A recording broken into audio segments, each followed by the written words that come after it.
My name is Yvonne, 62 years old, and I never thought I'd be standing on this dusty road with nothing but a small bag and the clothes on my back. Just 3 days after burying Harold, my husband of 40 years, my own daughter Melanie left me here, her final words still ringing in my ears. The house and business are mine now. As her car disappeared in a cloud of dust, reality sank in. No phone, no money. No one knew where I was. If you're watching this, please drop a comment letting me know where you're from. Hit that like and subscribe button, and let's begin this journey together. It feels like a lifetime ago when I first met Harold Jenkins at the county fair back in 1982. I was just 22, working as a waitress at the local diner, saving every penny for community college. Harold was 26, tall and lean, with kind eyes that crinkled when he smiled, working as a carpenter's apprentice with dreams of starting his own business. We married 6 months later in a small ceremony at my parents' backyard. Neither of us had much, just a tiny rental apartment and big dreams. Harold was handy with tools, and I had a head for numbers and organization. When we combined our savings of $3,000 to rent a small storefront in our town, Jenkins Hardware was born. Those early years were tough but rewarding. We worked 14-hour days, Harold handling customer service and repairs, while I managed the books and inventory. Our first major break came when a local contractor chose us to supply materials for a new housing development. That contract allowed us to expand the store and hire our first employee. Melanie came along in 1985, our beautiful baby girl with Harold's eyes and my auburn hair. We converted the storage room at the back of the store into a makeshift nursery so I could work while caring for her. Customers would peek in to coo at her, and many came to shop just to see the Jenkins baby. As the years passed, our business grew steadily. Harold had a natural talent for spotting trends in home improvement, and we gradually expanded from hardware into appliances, then into custom kitchen and bathroom designs. By Melanie's high school years, Jenkins Home Center occupied half a block of Main Street, employing 27 people from our community. Our personal success grew alongside the business. When Melanie was 10, we finally built our dream home on 5 acres just outside town. It was everything we'd worked for: 4 bedrooms, a wraparound porch, and Harold's pride and joy, a workshop where he could test new products and tinker with inventions. We filled it with comfortable furniture, family photos, and mementos from our travels. It wasn't flashy, but it was ours, built with our own hands and hard work. Harold always said we weren't just building a business, we were building a legacy for Melanie. We became fixtures in the community, sponsoring Little League teams, donating supplies to the high school's vocational program, and hosting the annual 4th of July barbecue for all our employees and their families. The mayor even presented Harold with a Business Leader of the Year award for creating jobs and supporting local causes. For almost 30 years, we worked side by side, growing our little hardware store into Jenkins Home Center, the largest home improvement business in 3 counties. We weathered recessions, big box competition, and changing consumer habits. Through it all, Harold and I were partners in every sense of the word. Each night, we'd sit at our kitchen table, reviewing the day's business and planning for tomorrow. We built something lasting, something meaningful. Something we thought would be Melanie's inheritance one day when we were both gone. But life had other plans. In his early 60s, Harold started forgetting things, small at first, like where he put his keys or the name of a longtime customer. Then came the devastating diagnosis: early onset Alzheimer's. I watched helplessly as my vibrant, clever husband began to fade, his brilliant mind betraying him day by day. I took over more of the business operations as Harold's condition worsened, determined to preserve what we'd built together for him and for Melanie. Little did I know that the greatest threat to our legacy wasn't Harold's illness or market competition. It was growing up right under our roof. Looking back, I can pinpoint when things began to change with Melanie. As a child, she was sweet and imaginative, following Harold around the store, learning to identify different tools by age 6. Customers adored her, and she soaked up their attention like a sponge. The shift began in high school. While other teenagers worked summer jobs or volunteered, Melanie expected us to fund her increasingly expensive tastes. Designer clothes, the latest electronics, weekend trips with friends. Nothing was ever enough. When we suggested she work at the store to earn spending money, she rolled her eyes, saying, "Why should I work when the business makes so much money?" Harold and I had grown up with little saving and working for everything we owned. We tried to instill those values in Melanie, but our success had created a blind spot. We'd wanted to give her opportunities we never had, but instead, we'd nurtured a sense of entitlement. College made things worse. Melanie cycled through 4 different majors at an expensive private university, extending her education to 6 years. Each time she changed direction, Harold would sigh but open his checkbook. "She's finding herself," he'd say. "We can afford to give her time to figure things out." I wasn't so sure, but I kept my concerns to myself. After graduation, Melanie moved to Chicago with dreams of a fashion career. Within a year, she married Thomas, a charming investment banker who drove a sports car and wore tailored suits. We were concerned about the whirlwind romance, but Harold beamed when he walked her down the aisle. "She's set for life now," he whispered to me at the reception. The marriage lasted 3 years. Thomas filed for divorce after his firm transferred him to London. Melanie returned home with her 4-year-old son Tyler and mountains of debt. Credit cards, a leased luxury car, designer clothing, all in pursuit of the lifestyle she felt she deserved. "It's only temporary," she assured us, moving into our guest bedroom. "I just need to get back on my feet." Harold converted his home office into a bedroom for Tyler, who quickly became the light of his grandfather's life. Despite his worsening condition, Harold would spend hours with the boy, teaching him to identify tools, just as he had once taught Melanie. Meanwhile, I suggested Melanie join the family business, offering her a marketing position with room to grow. "You've always had good ideas," I told her. "The business will be yours someday. It's time you learned how it works." She accepted reluctantly, but her heart wasn't in it. She arrived late, left early, and spent more time on her phone than helping customers. When I tried to mentor her on inventory management or accounting, she would find excuses to leave. "That's your thing, Mom," she'd say. "I'm more of a big picture person." Harold's condition deteriorated faster than the doctors predicted. Some days he couldn't remember which products went where. Other days he'd forget we'd been married for decades, introducing me to staff as the nice lady who helps around here. Each incident broke my heart, but I carried on managing both the business and Harold's care. Melanie's behavior grew more concerning. I discovered she'd been telling employees she was taking over soon and making promises about changes she'd implement. She began meeting regularly with Harold, alone discussions she called father-daughter time that I wasn't invited to join. One evening, I overheard her on the phone.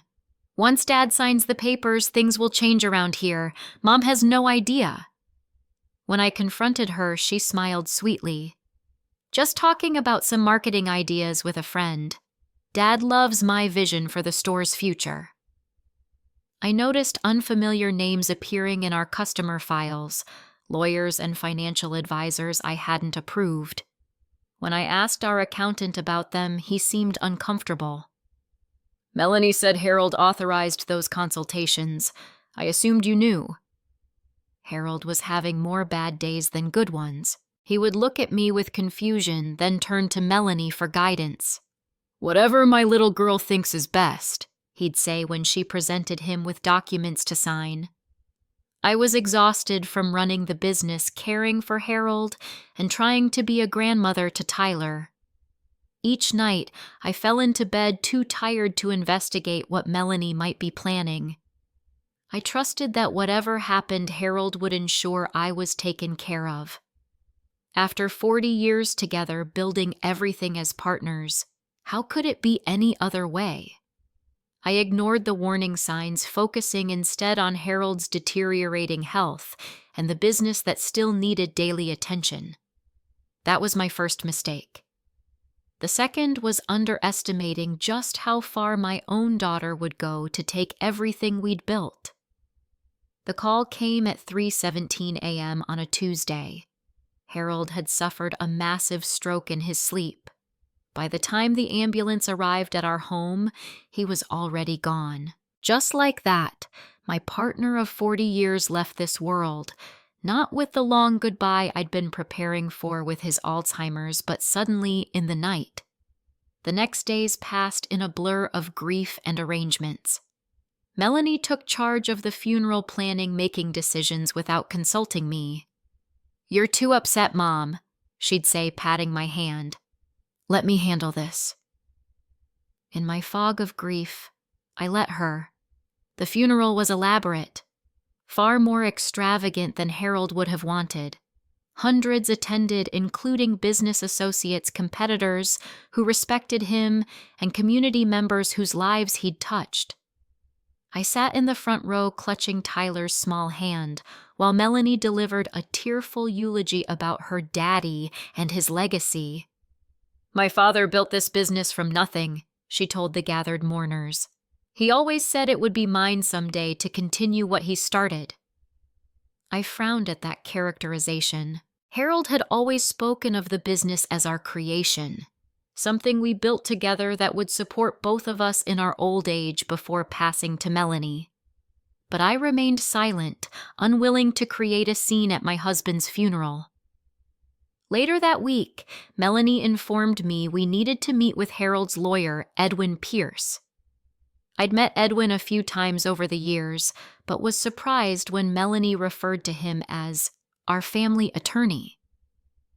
Harold and I had always used Kevin Mitchell, who had handled our business contracts and personal matters for decades. "Dad switched to Edwin last year," Melanie explained when I asked. "He felt we needed someone with more expertise in estate planning given his diagnosis." Edwin's office was in a sleek downtown building, nothing like Kevin's modest practice. The lawyer greeted Melanie warmly like an old friend before offering me practiced condolences. "Mrs. Jenkins, first let me say how sorry I am for your loss. Harold was a wonderful man." I nodded numbly, still struggling to believe Harold was gone. "I know this is difficult, but we need to address Harold's final wishes and the disposition of his assets," Edwin continued. "Harold made some significant changes to his estate plan last year." My heart began to race. "Changes? What changes?" Edwin slid a document across the table. "This is Harold's last will and testament executed 9 months ago. As you can see, he left controlling interest in Jenkins Home Center to Melanie along with the family home." I stared at the papers in disbelief. That can't be right. We built that business together. The house is in both our names. Edwin looked uncomfortable. "Harold transferred the house solely to his name last year, Mrs. Jenkins. As for the business, while you were listed as co-owner on the original paperwork, Harold held 51% of the shares. He's transferred that controlling interest to Melanie." I turned to Melanie, who was examining her manicure, avoiding my gaze. "Did you know about this?" She finally met my eyes. "Dad wanted to make sure everything was properly managed after he was gone. He was worried about you, Mom. With your age and everything, he thought it would be too much for you to handle." Too much I've been running that business single-handedly since your father got sick. Edwin cleared his throat. If I may continue, Harold did provide for you, Mrs. Jenkins. You'll receive a monthly stipend from the business profits, and you can continue living in the family home with Melanie's permission, of course. With her permission, I echoed, feeling as if I'd stepped into some bizarre alternate reality. That's my home. Technically, it's my home now, Melanie said quietly. But of course you can stay there, Mom. For now. The meeting continued with Edwin outlining more details, but I barely heard him. My mind was spinning, trying to make sense of this betrayal. Harold would never have done this to me. Not my Harold. These changes, I said, interrupting Edwin mid-sentence. When exactly were they made? Edwin consulted his notes. The will was signed and notarized on September 12th of last year. I did the math quickly. That was during Harold's worst period, when he sometimes couldn't remember our son-in-law had left years ago or that our old dog had died. Some days he couldn't even sign his name consistently. He wasn't competent to make those decisions, I said firmly. He was in advanced stages of Alzheimer's. Melanie's face hardened. That's not true. Dad had good days. The doctors confirmed he was lucid enough to make decisions. Which doctors? Not Dr. Levine, who'd been treating him for years. We got a second opinion, Melanie said dismissively. Dad wanted to make sure everything was handled properly. I looked at Edwin. I want copies of everything, and I'm consulting another attorney. Edwin nodded stiffly. Of course, though I should mention that the will contains a no-contest clause. If you challenge it and lose, you forfeit everything Harold left you. As we left the office, Melanie touched my arm. Mom, this is what Dad wanted. He told me so himself many times. He was protecting our family legacy. I pulled away from her. Your father and I built that legacy together. Every nail, every dollar, every customer relationship. He wouldn't have cut me out like this. Her eyes narrowed slightly. Well, he did. And it's done now. That night alone in the bedroom I'd shared with Harold for decades, I sobbed until no more tears would come. Not just for Harold's loss, but for the dawning realization that my daughter had manipulated my vulnerable husband, stealing what we'd spent a lifetime building together. And worse, I had no idea what she planned to do next. The changes began immediately. The day after the meeting with Edwin, I arrived at the store as usual, ready to open up and manage the day's business. Thomas, our longtime manager, met me at the door with an uncomfortable expression. Yvonne Melanie called an all-staff meeting for 9 a.m. She asked me to tell you not to worry about opening today. Not to worry, Thomas. We have deliveries scheduled, contractors coming in for orders. I know, he said, lowering his voice. But she's the boss now. Those were her exact words. I stood there, key in hand, locked out of my own business. When I entered during the staff meeting an hour later, Melanie was standing at the front of our break room, a PowerPoint presentation displayed on the wall. And that's why we'll be transitioning to a more modern inventory system, she was saying. Mom, glad you could join us. I was just explaining some changes we'll be implementing. 27 faces turned toward me, expressions ranging from confusion to pity. These people had worked with Harold and me for years, some for decades. What changes? I asked, trying to keep my voice steady. Nothing for you to worry about, Melanie said with a dismissive wave. I know technology isn't your thing. Why don't you take some time off? You must be exhausted after everything. I felt my face flush with anger and embarrassment. I think I'll stay since this is still my business too. Melanie's smile tightened. Of course. Take a seat. For the next hour, I listened as my daughter outlined her vision for Jenkins Home Center, A vision that seemed to involve expensive renovations, computerized systems we didn't need, and a new management structure with her at the top and several current employees demoted or reassigned. After the meeting, longtime employees approached me with concerned looks. "Is this really happening, Yvonne?" asked Sarah, our cashier of 15 years. "Apparently so," I replied, still in shock. "She wants to cut the employee healthcare contribution," whispered Michael from the lumber department. "Says it's an unnecessary expense." Back home, things weren't much better. I found workers measuring rooms and making notes.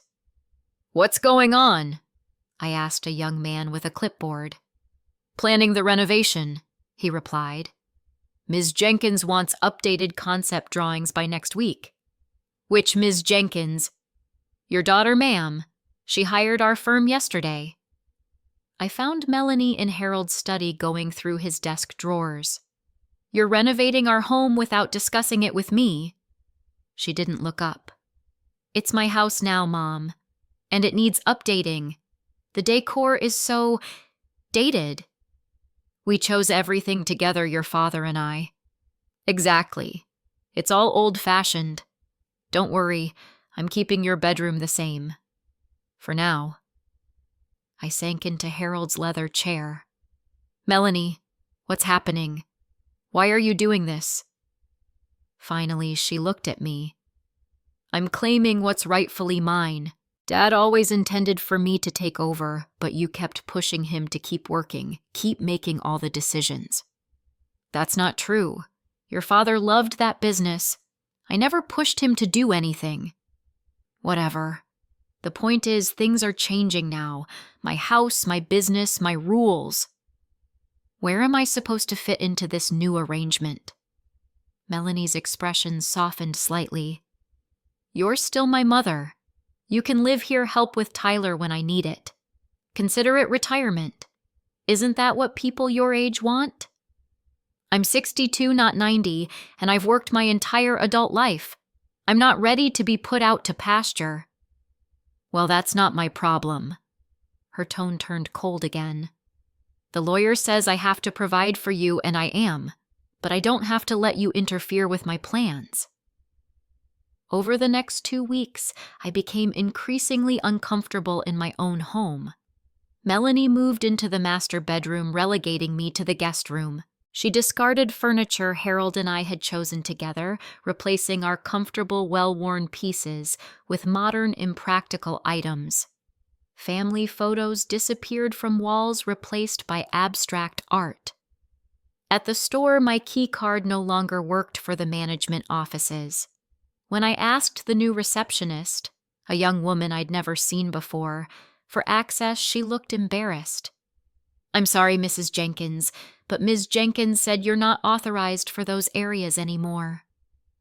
Employees who had once sought my advice now avoided eye contact.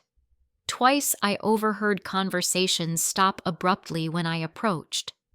The business Harold and I had nurtured for decades was being systematically stripped away from me, and there seemed to be nothing I could do about it. Tyler was my only comfort. At 9 years old, he was confused by the tension between his mother and grandmother, but sought me out whenever he could. We would sit on the porch swing, one of the few original pieces Melanie hadn't yet replaced, and I'd tell him stories about his grandfather. One evening, as we looked through an old photo album, Tyler asked, "Why is Mom changing everything, Grandma?"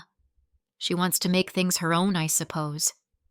I answered carefully, "But she's making everyone sad.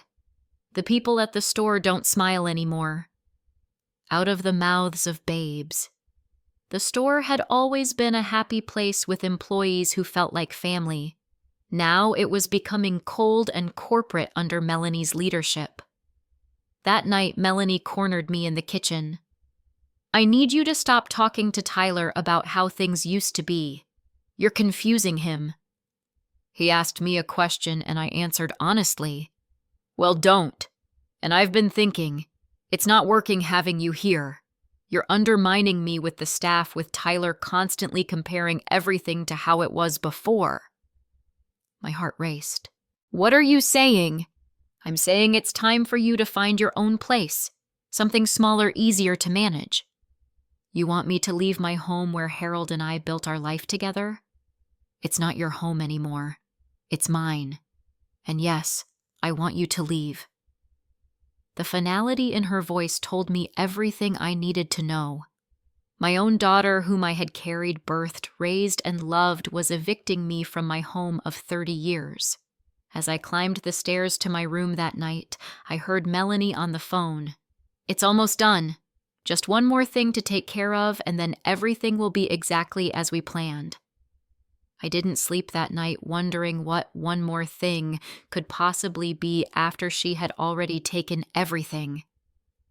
I thought we could look at some retirement communities today, Melanie announced at breakfast 3 days later, sliding brochures across the table. There's a nice one about 30 miles from here. They have activities, a dining hall, medical staff on call. I pushed the glossy pamphlets away. I'm not moving to a retirement home. I'm perfectly capable of living independently. She sighed dramatically. Fine. Then I found some apartments in town that might work. We can look at those instead. My mind was racing. I needed time to think, to plan. I'd consulted a lawyer in secret, but he'd confirmed what Edwin had said. Challenging the will would be risky, potentially leaving me with nothing if the court ruled against me. All right, I agreed reluctantly. We can look. Melanie seemed surprised by my acquiescence, but quickly recovered. Great. We'll go after lunch. After breakfast, I retreated to my room ostensibly to get ready. Instead, I sat on the edge of the bed contemplating my options. They were painfully limited. Around noon, Melanie knocked on my door. Ready to go? I nodded, grabbing my purse and a light jacket. As we headed to her car, I noticed Tyler wasn't with us. Where's Tyler? I asked. At a friend's house. This is adult business. We drove in uncomfortable silence. Instead of heading toward town, Melanie took the highway heading west. I thought the apartments were in town, I questioned. There's another option I want to check out first, she replied vaguely.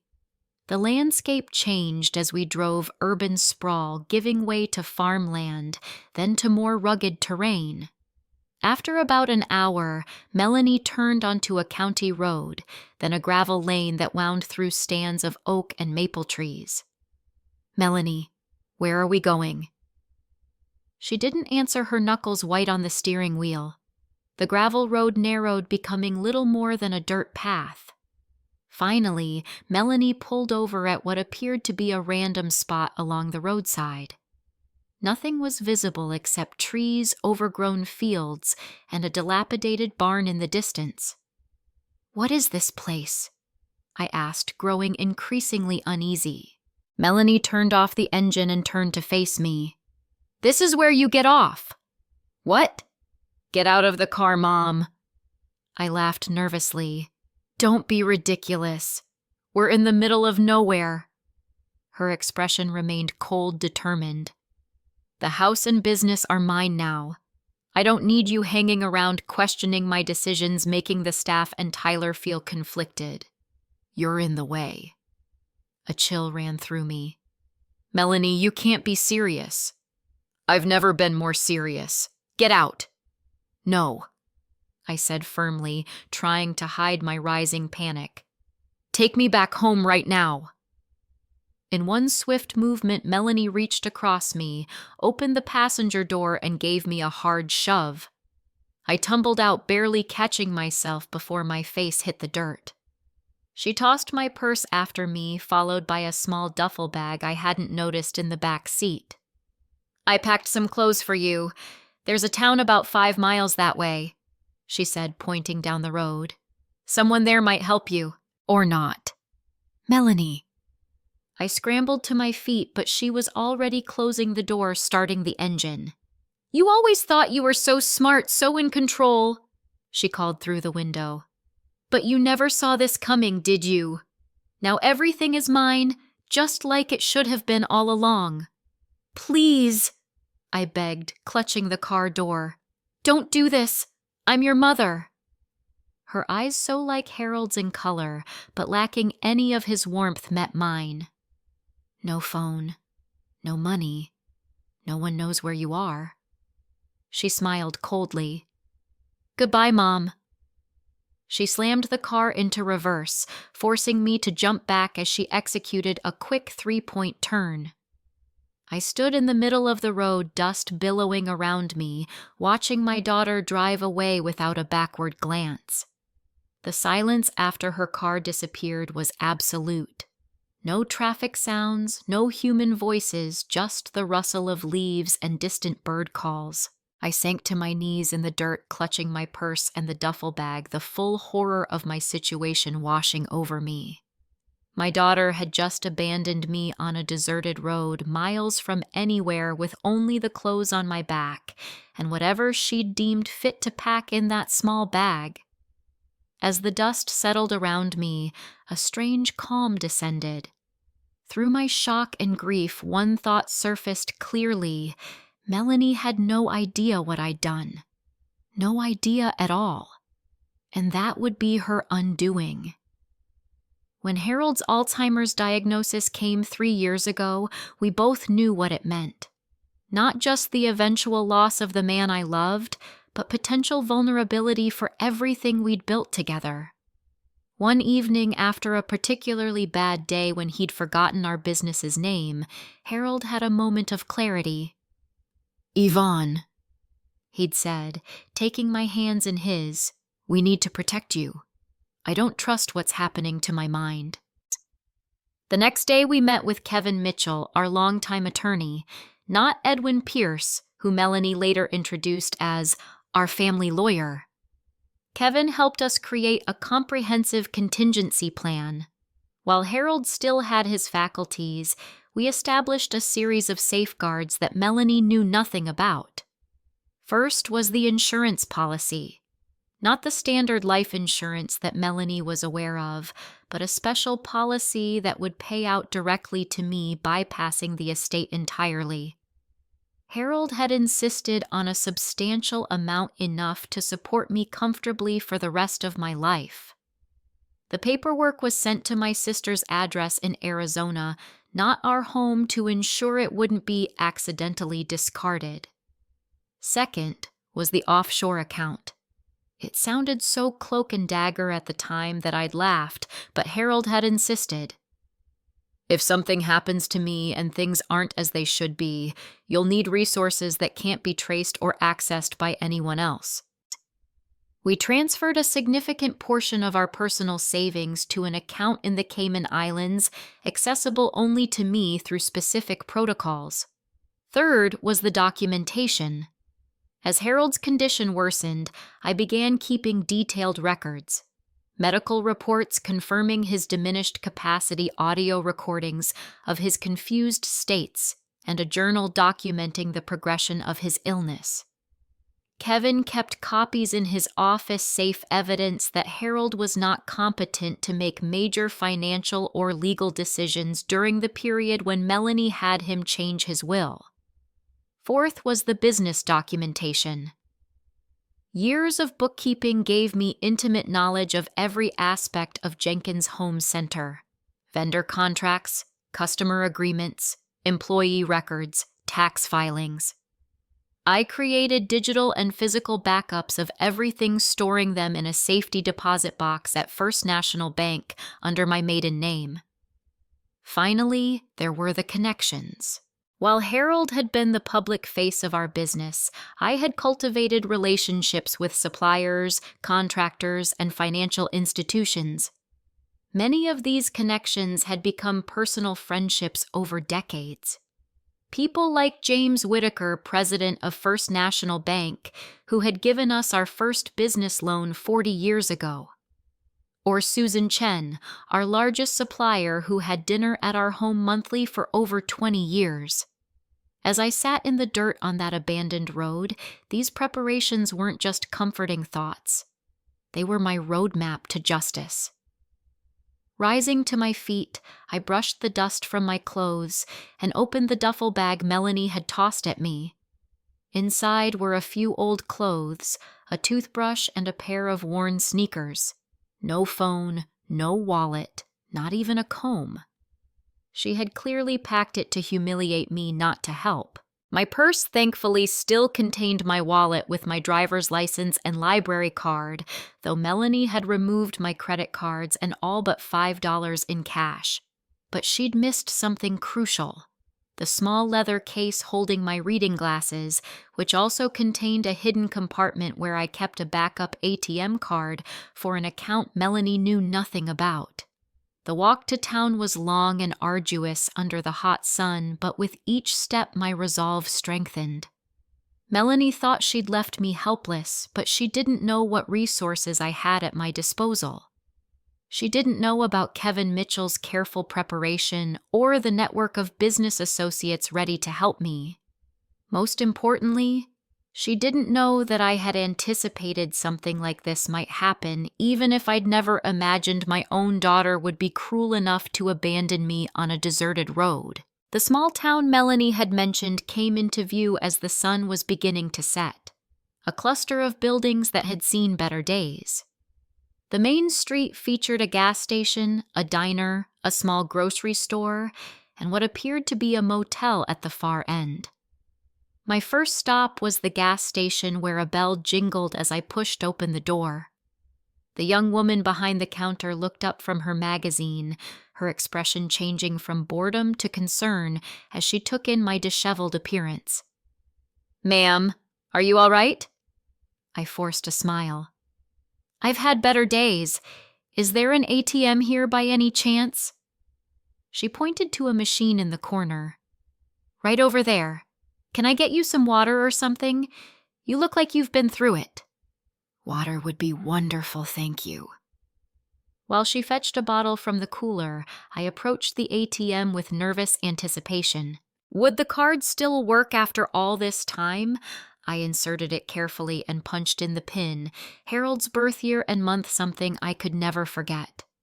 The screen flickered, then displayed a welcome message and my available balance. Relief flooded through me.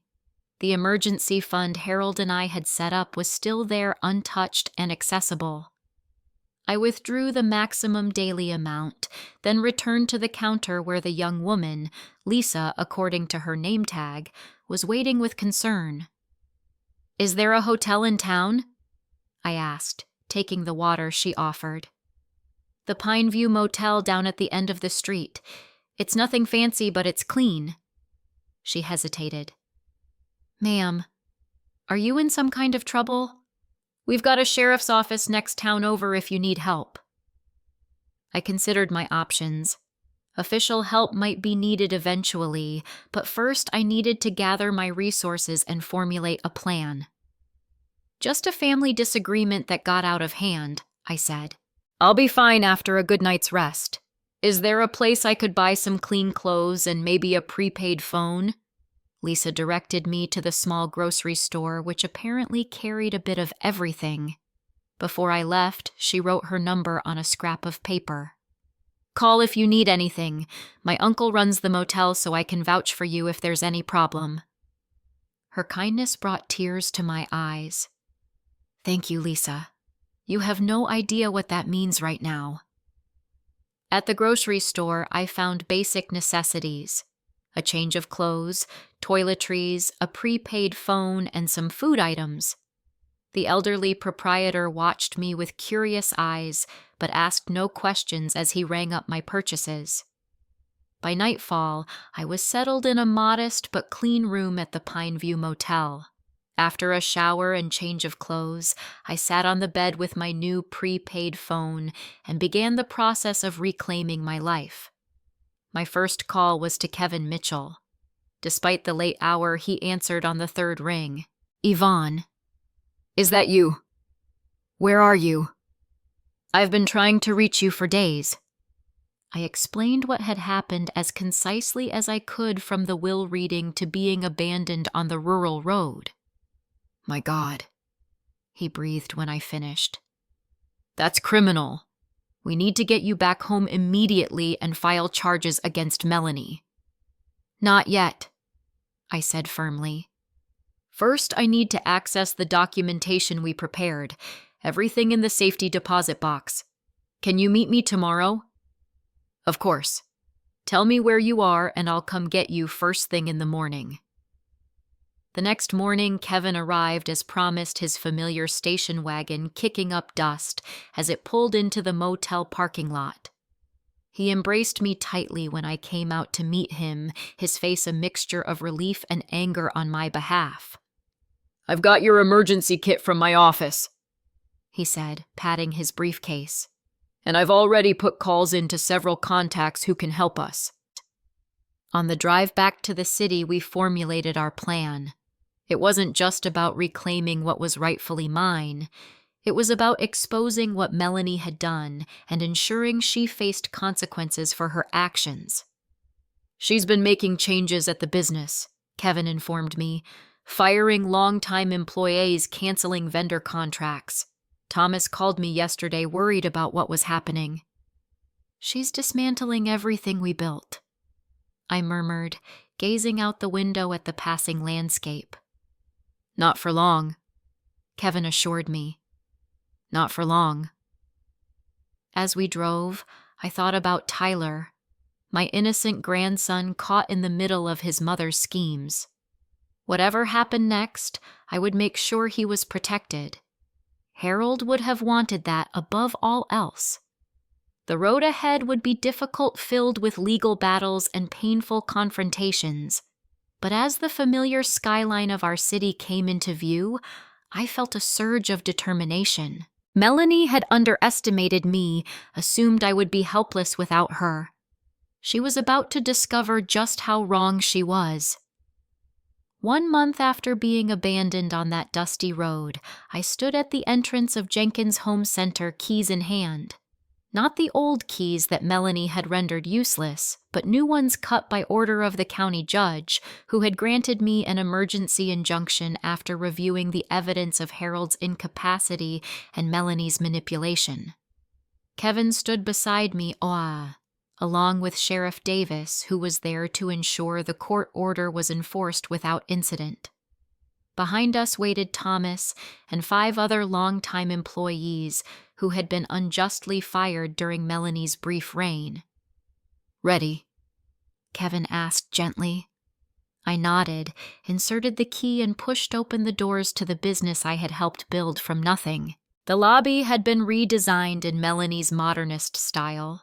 Sterile white walls replacing the warm wood paneling Harold had installed himself, our family photos removed from behind the counter. But those cosmetic changes could be undone. What mattered was reclaiming control. We found Melanie in what had been Harold's office, now transformed with sleek furniture and abstract art. She looked up from her computer, her expression shifting from annoyance to shock as she registered my presence, flanked by Kevin and the sheriff. "What is this?" she demanded, rising from her chair. Sheriff Davis stepped forward, official papers in hand.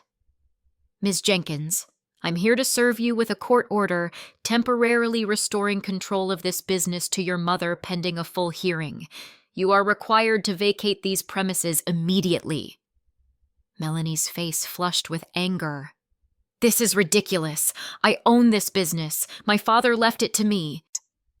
"Your father was not mentally competent when those changes were made," Kevin explained calmly. "We have extensive medical documentation proving that. Furthermore, we have evidence suggesting you exerted undue influence over him during his illness." "That's a lie." Melanie snatched the papers from the sheriff, scanning them frantically. "I'll fight this. I'll hire the best lawyers in the country."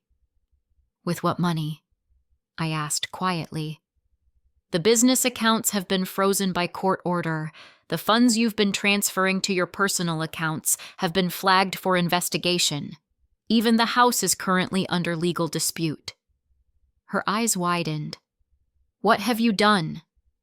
"What you forced me to do," I replied.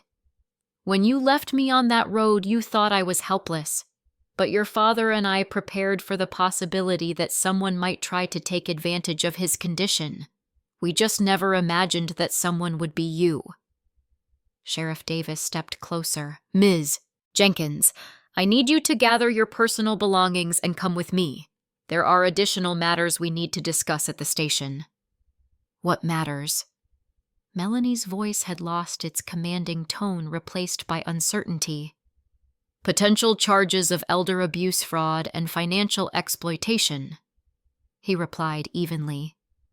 "Your mother has filed a formal complaint supported by substantial evidence." The color drained from Melanie's face. "You can't be serious!" "Where's Tyler?"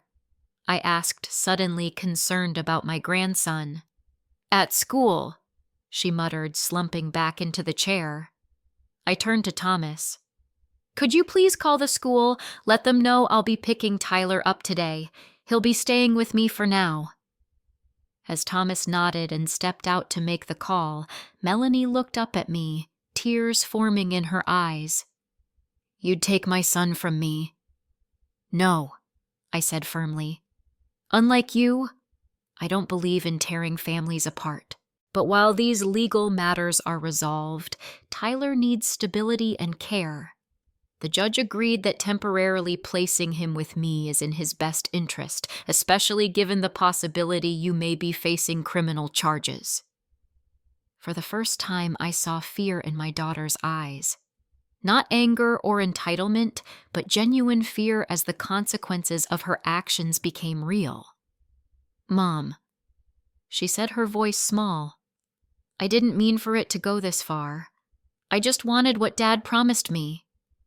"Your father promised us both security and continuity for the business we built together.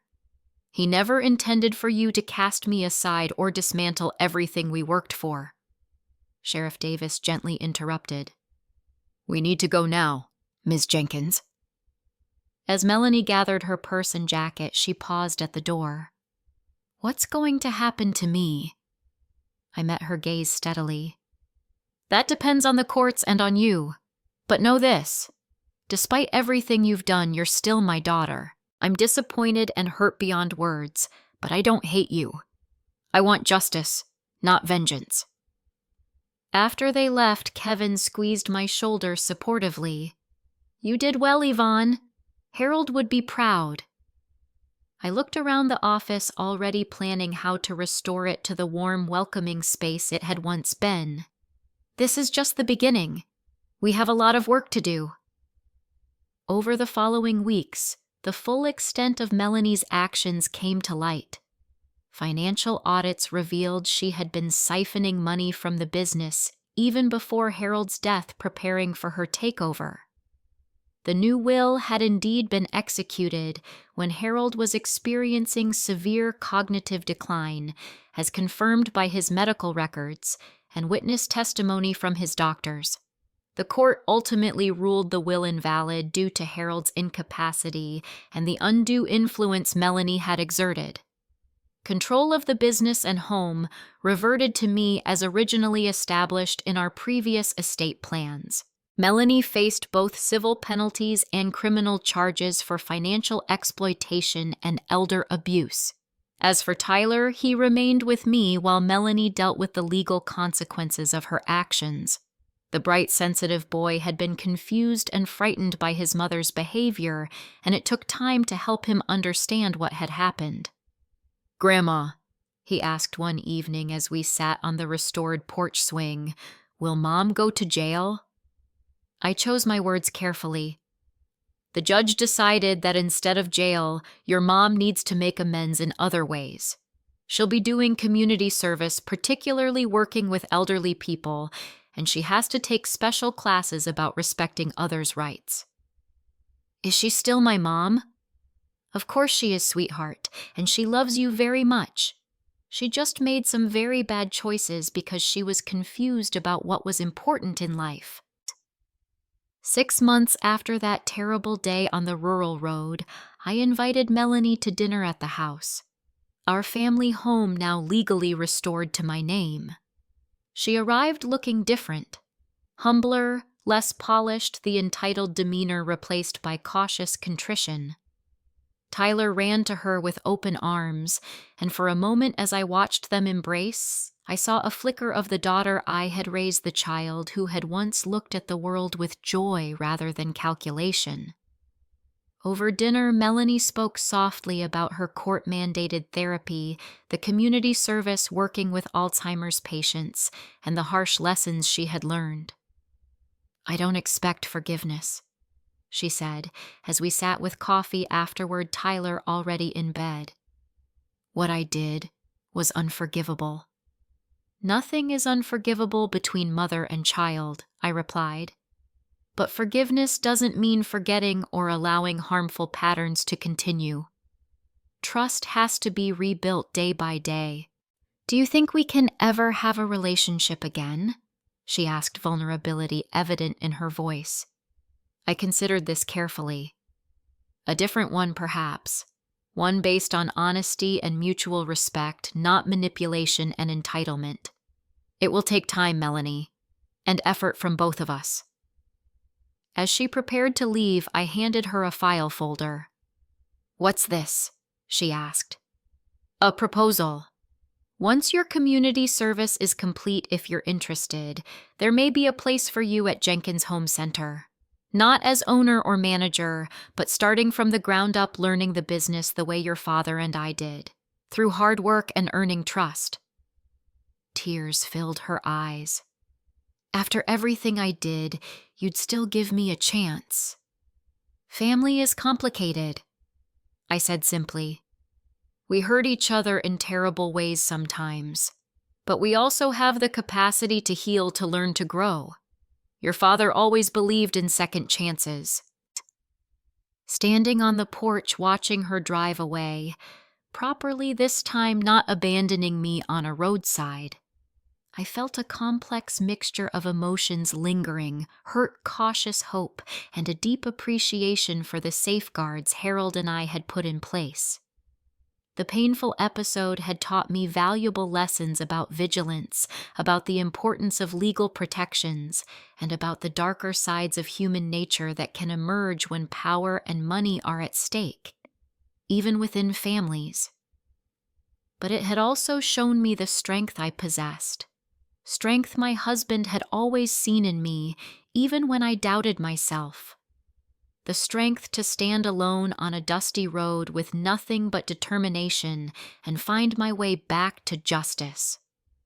The road to rebuilding trust with Melanie would be long and uncertain, but whatever happened, I would face it on my own terms with clear eyes and an open heart, just as Harold would have wanted. Standing here today, 5 years after that day on the dusty road, I can finally share the full story with you.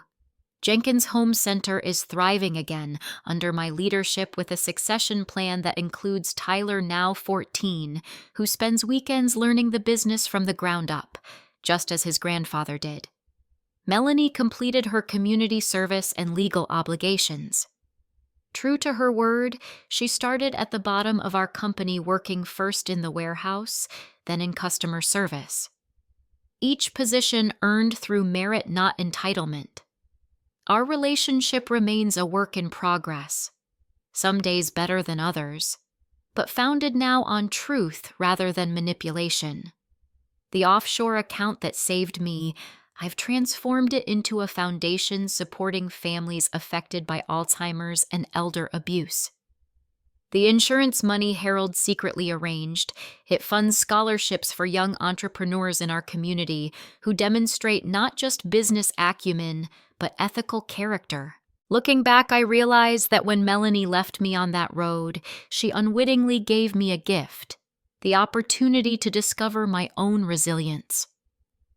For 40 years, I had been part of Harold and Yvonne, our identities intertwined in both life and business. Facing betrayal and abandonment forced me to stand alone to reclaim my individual strength. The greatest lesson I've learned is that true security doesn't come from legal documents or financial arrangements, though those are certainly important. It comes from self-knowledge, from community connections, from understanding that even in our darkest moments, We are never truly alone if we have the courage to reach out. I often think about Lisa at that gas station whose simple kindness to a disheveled stranger helped set me on the path to recovery.